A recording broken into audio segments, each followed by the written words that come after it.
You see, the moment you make truth something relative, something that is not absolute and unchangeable anymore, like Christ himself, that very moment you water down truth to a mixture of truth and lie, which is the devil's best trick.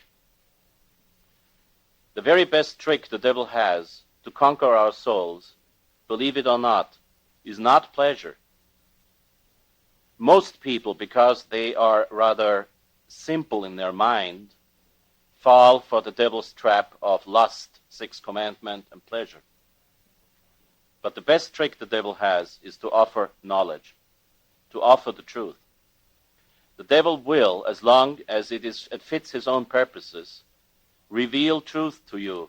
He cannot reveal things that God has not revealed, but he obviously is able to communicate what is written in the Bible and in papal documents, because he has read them all, believe me. And one of his best tricks to get people is to reveal something to them, be it a law of nature that has not yet been discovered but is there, or be it some aspect in the Catholic doctrine, in the doctrine of truth, that has not yet been defined or discussed. The devil will always be willing to reveal the truth to you to that very point that you believe the source, and at the very moment you believe the source, he will start to lie. This is why St. John of the Cross said, beware of inspirations, beware of apparitions, beware of visions, and beware of miracles, even when they are authentic. Remember what Christ said to St. Thomas the Apostle, blessed those who cannot see but believe. And while the First Vatican Council said that miracles are necessary for salvation, that we need the signs in order to be able to believe what sometimes seems so difficult, the one has the true faith who is not interested in visions, who is not interested in apparitions, and who is not interested in miracles, unless the Church has proved them. Because Fatima, for example, Pope Pius XII already stated the fact that Fatima is a true apparition, and at Fatima you had an absolutely unexplainable and therefore true and authentic miracle to prove that Our Lady appeared and not the devil. But basically speaking, all we need to save our souls is not found in apparitions, visions, and miracles, but in the Church doctrine. And here is the very first problem that Vatican II launched. When in Lumen Gentium, that's the Vatican II document on the Church, when in Lumen Gentium number 8, the Council, which, by the way, this is a parenthesis, I'm more and more inclined to believe that that council was not even a council, because as it is for the first time in Church history that council didn't want to define anything, I doubt it had any authority whatsoever. But that's a parenthesis and maybe a topic of another discussion at another time. The council says, this church, we're talking about the church that Christ founded. This church constituted and organized as a society in the present world. Until Vatican II, it was defined as the perfect society. Ever since Vatican II, it is just a society. Like Freemasonry is a society too. A society in the present world subsists in the Catholic Church. That's Lumen Gentium 8. Subsists in the Catholic Church. The term subsists means that something is underlying. It does not mean an identity. Until Vatican II, the Catholic Church has always taught that the Church of Christ is the Catholic Church and the Catholic Church only. Ever since Vatican II, the Church of Christ subsists in the Catholic Church, which allows for another church being the Church of Christ. The word subsists in Latin as in English is much weaker than the word is, to be. And Cardinal Ratzinger, who is an academic liar, he's a German professor of theology, you can't expect anything else, but Cardinal Ratzinger said, yes, but the word subsistere in Latin is much stronger than the word esse, to be. And I'll show you how an academic professor of theology, how he lies. You know that everything that is and moves is based on God himself. Even the hand of a murderer cannot move if God gives not his subsistence to this movement. Doesn't mean God wants it. He just provides the subsistence. He provides the movement. He doesn't pull the trigger. He doesn't kill the person, but he provides the movement. So God subsists in everything that is and works. This is God's subsistence. God's own underlying to everything. Not like the pantheists say that God is everywhere and everything is God. But when the Catholic Church teaches that God is omnipresent, present everywhere, it means that when I lift this book, the book cannot exist without God giving the subsistence of existence to this book. And I cannot lift the book unless God provides the possibility for my movement. I cannot speak if God does not provide the possibility of my moving my lips and whatever else is needed to pronounce the English language. This is when St. Thomas Aquinas says, subsistentia est nobilissima forma essendi. Subsistency is the most noble of all forms of being. And here's the lie. St. Thomas Aquinas says that about God himself. The church is not God himself. The church is something that relies on God's own subsistence. For something that is out of subsistence, subsistence is not the most noble form of being. In that case, the word to be is much stronger than the word subsist. You see, this, I know that not everybody is able to understand that right away, but fortunately we'll have tapes and printouts and whatever, and then you can study this problem again. I have to bore you with this little bit of philosophy, because without philosophy there's no theology, as there's no philosophy without language. First we got to correct the language, then we got to correct the philosophy in order to be able to correct theology. The moment this teaching says that the Church of Christ subsists in the Catholic Church, you admit the Protestant churches at least. You admit the Protestant churches in the group of churches founded by Christ. And indeed, the logical conclusion is not mine in this case, because thanks be to God, I'm not inclined to this perverted kind of thinking. But Vatican II was.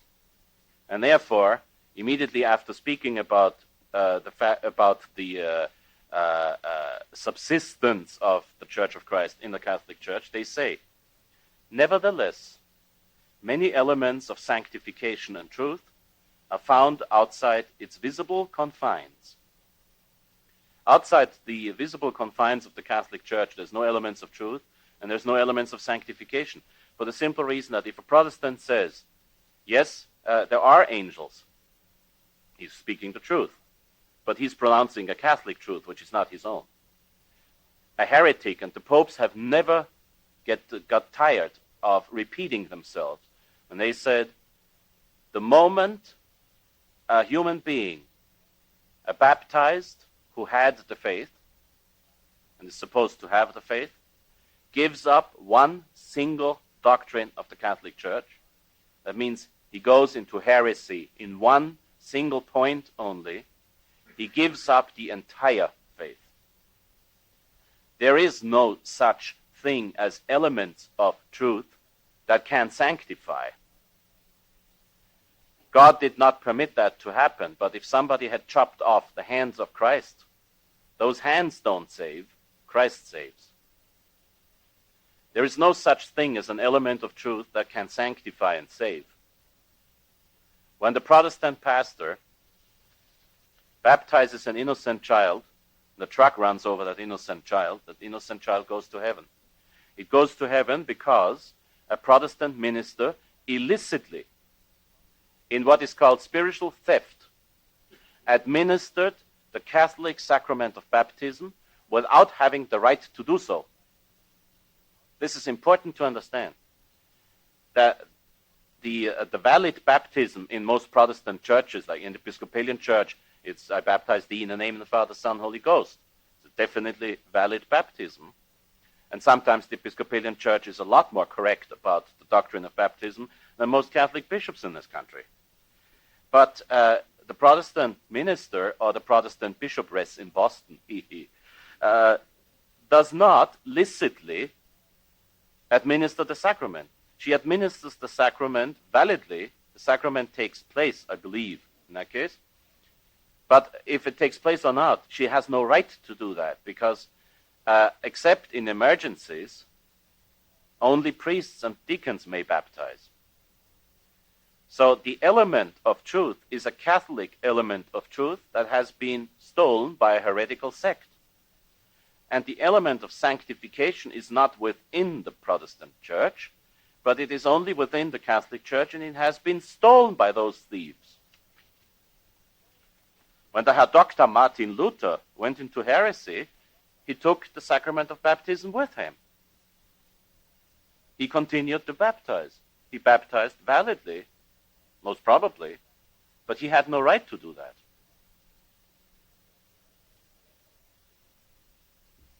And consequentially,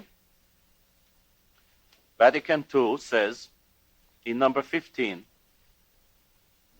the Church knows that she is joined in many ways to the baptized, who are honored by the name of Christian, but who do not, however, profess the Catholic faith in its entirety. Here we got the first real concept of the hierarchy of truth. They do not profess the Catholic faith in its entirety. Or have not preserved unity or communion under the successor of Peter. But the Church is, as it says here, joined in many ways to the baptized. I tell you in which way the Church is joined to the non-Catholics. By a curse. Anyone who says that a priest is not truly the sacrificing priest, anathema sit. Anybody who says that after consecration the body of our Lord is not substantially present on the altar, anathema sit. Anybody who says that the Pope is not the true successor of Peter, and anybody who says that the Pope does not hold the primacy both in faith and morals and matters of church discipline and government, anathema sit. Anybody who contradicts any of the conciliar definitions wherever in church history, anathema sit. That's a Greek word, anathema. Sometimes anathema.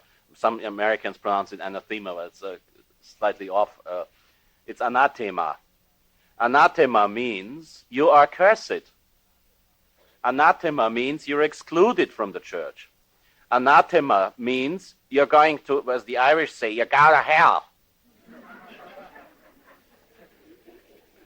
Actually, the best translation of the Greek Latin, it's what you call a hybrid. The first word is Greek, the second word is Latin. The best translation of anathema sit is, whosoever pronounces that the doctrine X, Y, and Z is not correct, go to hell.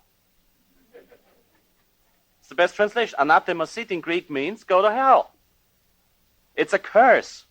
It throws you out of the church. Now, the only way that the Catholic Church is joined to Protestant sects is by a curse. Anybody and everybody who is the member of a Protestant sect, no matter what, if it's my dear beloved Episcopalians or those horrible Southern Baptists, it doesn't matter. They are all cursed. And if they stick to what they believe until the last hour, they're all going to go to hell. The only thing is we don't know if they're going to stick until the last hour. Some of them might be kind and nice people, and Our Lady might assist them at the very last moment. We can't judge that. We don't know anything about that. However, we don't know anything about that, mind you. However, if they stick to their lies, if they stick to the wrong doctrine, they're going to go to hell.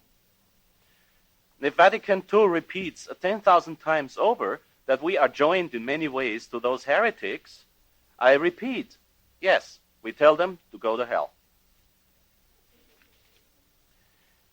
And in in direct consequence to those two heresies that I quoted from Vatican II, and don't allow anybody to tell you that there is a Catholic interpretation to what I just literally quoted from Vatican II. If the Fraternity of St. Peter out there, and if the Institute of Christ the King tell you that Vatican II can be interpreted in the Catholic way, then you have my guarantee that they are dead wrong. Thank you.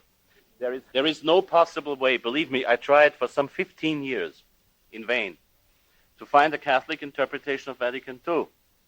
I miserably failed. You can't. And here's an important point which sometimes is overlooked. People will always talk about the document, the Vatican II document on ecumenism. Unitatis Redintegratio, abbreviated UR. And they deal with Unitatis Redintegratio as if it was the source of all the confusion. It isn't. Unitatis Redintegratio is a direct logical consequence to the heresies of Lumen Gentium, the document on the church that I just quoted. If a Protestant church is part of the Church of Christ, and if the Catholic Church is joined in many ways to the Protestant churches, and if elements of hierarchy, elements of truth and sanctification are found in Protestant churches, then the document on ecumenism and the things that I'm going to quote right now would be right. They would be correct. If Lumen Gentium can be interpreted in a Catholic way, which is what the Fraternity of St. Peter insists on, then the document on ecumenism is not heretical either. Then, in that case, logically, the scandalous document of John Paul II, Ut Unum Sint, which can be interpreted in the Catholic way too. You see, these people, just to maintain their own position, which is founded on a fraudulent Vatican document called Ecclesia Dei, you can buy my tape on this. These people just have to justify their own position. We have to defend the truth, not justify any position. In Unitatis Redintegratio, in the third paragraph, Vatican II, in what becomes more and more obvious, is no teaching authority whatsoever, says, it follows that the separated churches is a new term. Until Vatican II, the popes have, all of them, rejected the term separated church. They rejected that term. They said there's the Catholic Church and there's the heretics. Now they are separated churches, which follows directly, logically, on Lumen Gentium number 8. It follows that the separated churches and communities as such, though we believe they suffer from defects already mentioned, have been by no means deprived of significance and importance in the mystery of salvation. Heresy.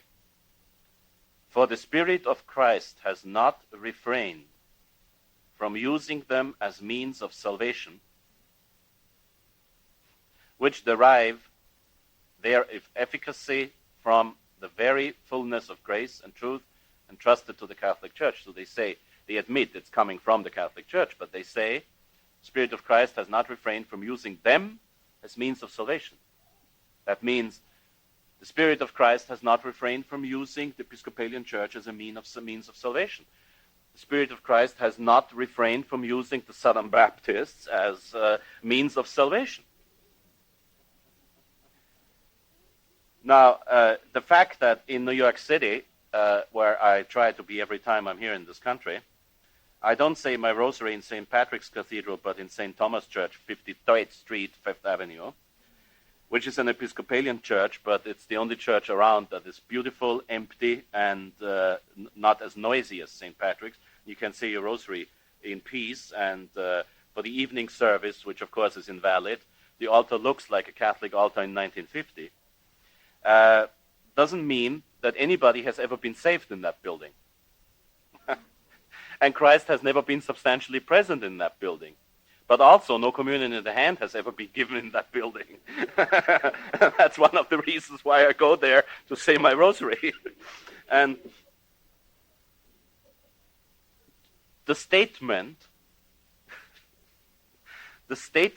very statement that any of these Protestant churches can be a means of salvation is in direct contradiction to the dogmatic definition of the Council of Florence under Pope Eugene IV in the book Denzinger Schönmetzer, number 1351, which says that even those, if they are not united with the church under Peter, even those who shed their blood for Christ cannot be saved. There is no such thing as a Protestant martyr. If a Protestant says, I die for Jesus, then maybe that's what he thinks, but that's not what he's doing. And objectively speaking, he cannot be saved. Now, I don't say he will go to hell. I don't know. If he's baptized and if he's baptized and an imbecile, he's to be considered an innocent child. So he might as well be saved. But even, and all the more so if he sheds his blood for Christ. But objectively speaking, that's impossible. A council or a pope do not talk about an individual. They talk about an institution. They talk about a group of people. They do not say a Protestant might be saved despite being a Protestant. They say there is no salvation outside the Catholic Church. Period.